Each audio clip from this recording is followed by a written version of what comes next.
Guys, good morning from Digha.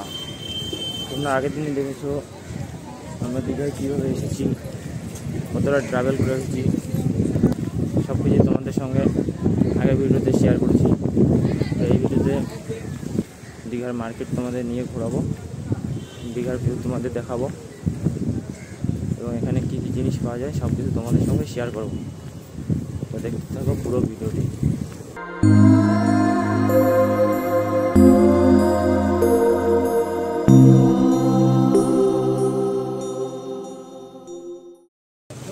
এটা হচ্ছে সেই রোডটা যেটা আমরা বাস থেকে নেমে যেদিকে আমরা এন্ট্রি করেছিলাম হোটেলের দিকে। এটা হচ্ছে তার ভিউ, আর এগুলো হচ্ছে সব হোটেল। এর আগের দিন তোমাদেরকে দেখাতে পারিনি, কিছু অসুবিধা ছিল বলে। আজকে তোমরা সব দেখে নাও যাওয়ার এই চারপাশের ভিউটা। এই জায়গায় আমরা বাস থেকে নেমে তারপর সোজা গিয়েছিলাম এই যে বিল্ডিং দুটো মাঝখানে ডান গলিটা দিয়ে। তারপর আমরা হোটেলে উঠেছিলাম, শঙ্করচিল হোটেলে।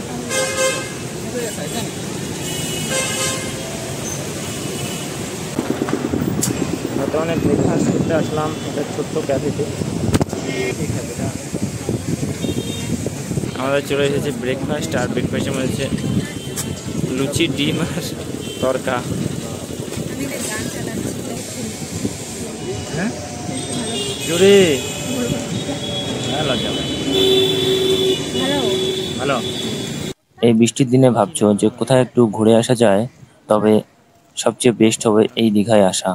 কারণ উত্তরবঙ্গে প্রচণ্ড পরিমাণে বৃষ্টি হলেও এখানে কিন্তু রোদের তেজ অনেকটাই বেশি রয়েছে। দেখো গাইস, এই জলের ঢেউ সকালবেলা এটা আরও দুর্দান্ত ছিল। আর এখানে এই যে লোকজনের ভিড়,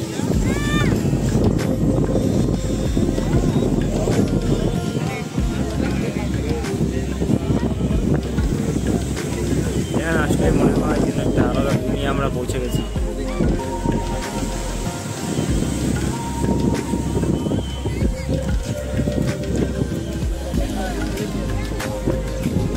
This is awesome. এই ঢেউ দেখলে মনে হয় সারাদিন দেখেই থাকি এই ঢেউকে।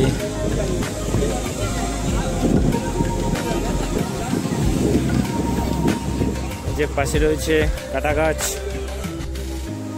আর এগুলো হচ্ছে কি গাছ সেটা আমার জানা নেই। তোমরা যদি কেউ জেনে থাকো কমেন্টে জানিও। ঝাউ না মনে হয়, তোমরা কেউ যদি জেনে থাকো তবে কমেন্টে জানিও।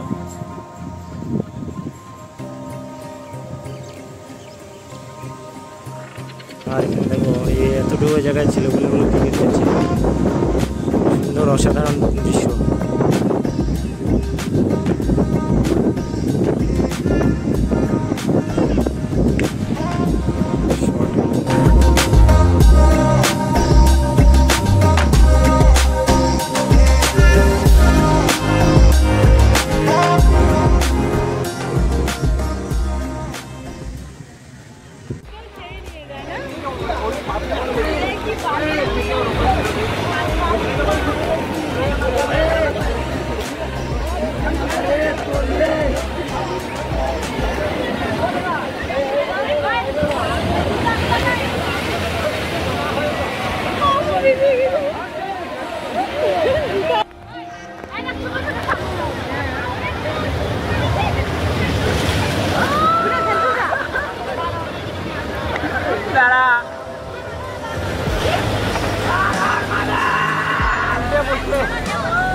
না হয় না দাঁড়াও।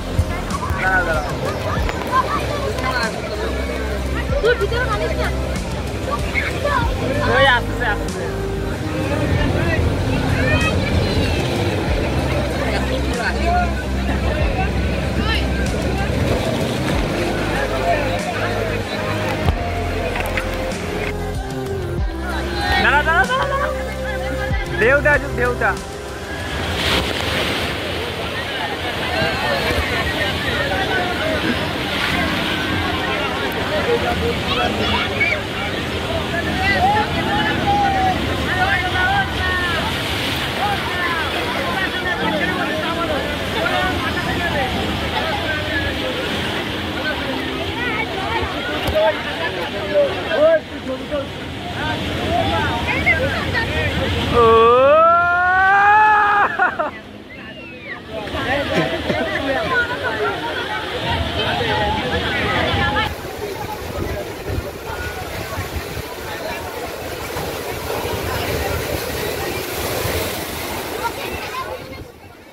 আমরা খাওয়া দাওয়া করতে চলে আসলাম, মানে আর কি খাওয়া দাওয়া আমাদের শেষ।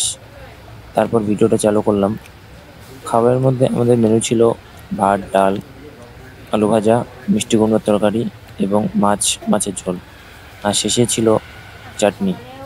তো খাবারের টেস্ট সম্বন্ধে বলতে গেলে একটাই বলবো, 1 নম্বর বাঙালি খাবার।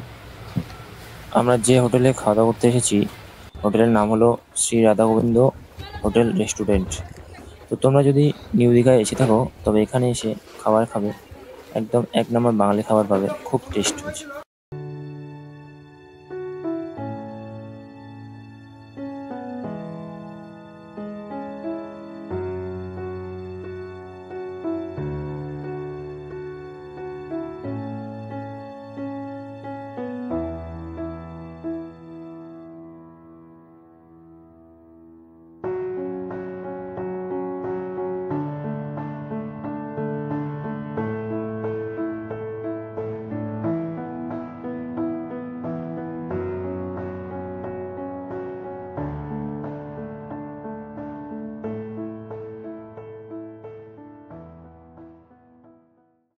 Good evening. সারাদিন ঘুরে ফিরে সমুদ্রে স্নান করার পর খাওয়া দাওয়া করে বিকালে একটু ঘুম দিয়ে এখন আমরা যাচ্ছি ওল্ড দীঘা ঘুরতে। নিউ দীঘা থেকে ওল্ড দীঘার দূরত্ব হচ্ছে 3 কিমি। এখান থেকে আমাদেরকে অটো নিয়ে যেতে হবে। এখন বর্তমানে অটোতে রয়েছে, অটোতে করে আমরা এখন বর্তমানে যাচ্ছি ওল্ড দীঘায়।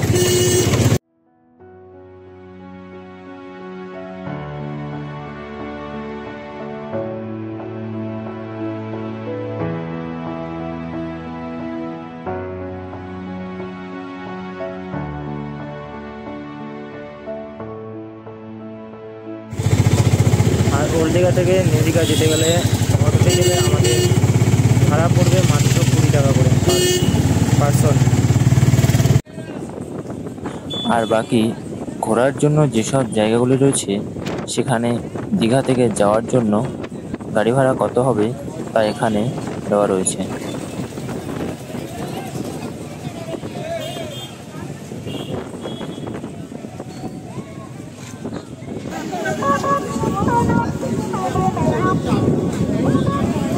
বর্তমানে আমরা পৌঁছে গেলাম ওল্ড দীঘা বিচের পাশে। এখানে মেলার মতো একটু বসেছে, মানে মেলাই বসেছে, সেটা তোমাদের সঙ্গে শেয়ার করব।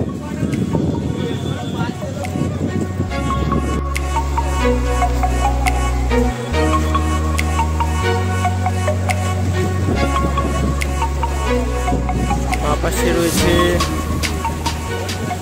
কি হলো হোটেল না জুয়েলারি শপ, বিভিন্ন ধরনের দোকান রয়েছে বাঁ পাশে। আর ডান পাশে আমাদের সমুদ্র, মাঝখানে সারিবদ্ধভাবে দাঁড়িয়ে রয়েছে রং বেরঙের লাইট পিলার।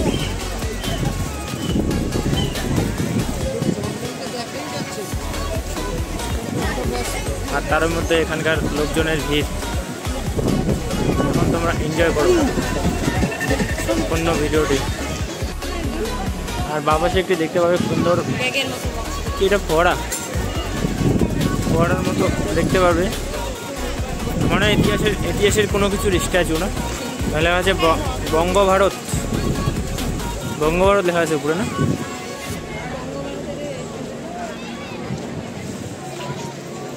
আর রাত্রেবেলা যে হাওয়াটা লাগে না, একদম দুর্দান্ত। কি বলবো,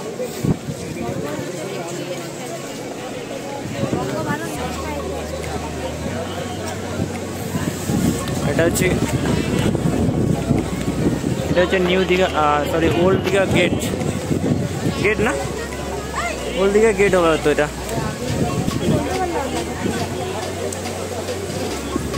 সম্পূর্ণ তোমার দেখাতে পারছি না, কারণ অনেক দূরে যেতে হবে আর পিছনের দিকে জায়গা নেই। হ্যাঁ ওয়েট, কত সুন্দর লাইট দিয়ে সাজানো ওল্ড দীঘার গেট। মেনলি দিকে ঢুকতে হয়, আমরা উল্টো থেকে ঢুকেছিলাম। তাদের দেখতে পাচ্ছি প্রচণ্ড লোকের সমাগম। আর এখানে নিউ দীঘা থেকে ওল্ড দীঘায়, মানে নিউ দীঘা থেকে এই জায়গায় ওল্ড দীঘায় ভিড়ের পরিমাণ সবচেয়ে বেশি।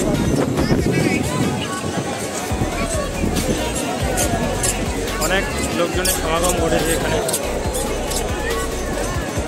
পাশে রয়েছে বিগ হাব পিজা, পিজার সঙ্গে বার্গার ফ্রি।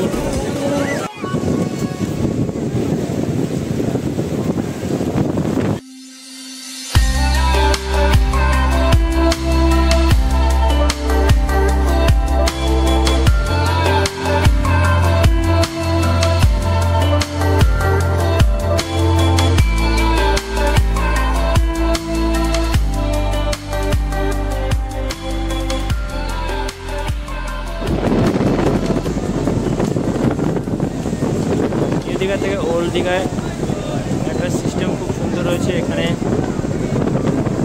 সমুদ্রের পাশে সিঁড়ি বানানো রয়েছে, সেই সিঁড়িতে বসে তোমরা সমুদ্রের ঢেউ এনজয় করতে পারবে।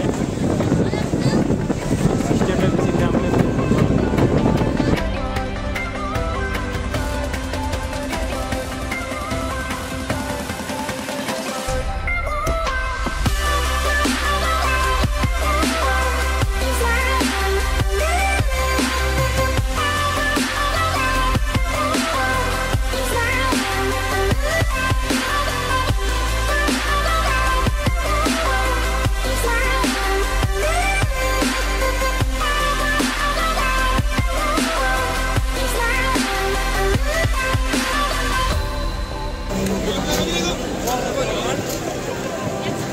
এটা রয়েছে সেকেন্ড গেট, নেক্সটে রয়েছে থার্ড গেট।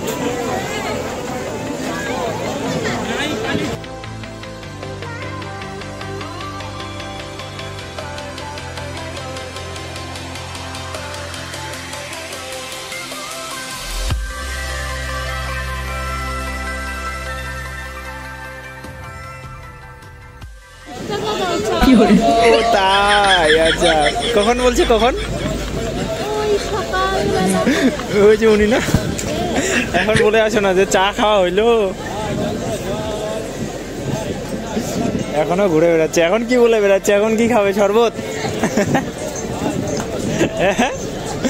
এখন কি করে? আচ্ছা,